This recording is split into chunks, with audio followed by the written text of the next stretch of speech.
Number 6, 2020 and above motorcycle year model. Number 7, BIR tax identification number or TIN number.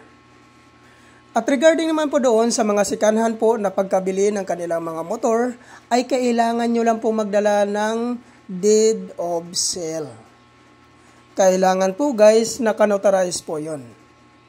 At tungkol naman po doon sa hindi po nakapangalan sa inyo yung mga motor, ay kailangan nyo lang po magdala ng authorization letter. Hingian nyo po ng one valid government IDC owner, ipotocopy nyo po, at papirmahin nyo po ng 3 beses.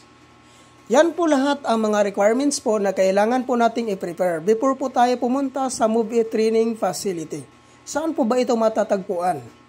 I-pin location nyo lang po guys sa inyong mga Google Map ang Grab Warehouse Marikina. At doon nyo na po matatagpuan sa loob po ng Grab Warehouse Marikina ang Move It Training Facility po. At ang kagandahan po dito guys, no, pag once ma-activate ka po sa programa na ito, ay maabil mo po ang mga previous po na binibigay po dito ni Move It. Ano po ba ang mga previous na binibigay po dito ni Move It?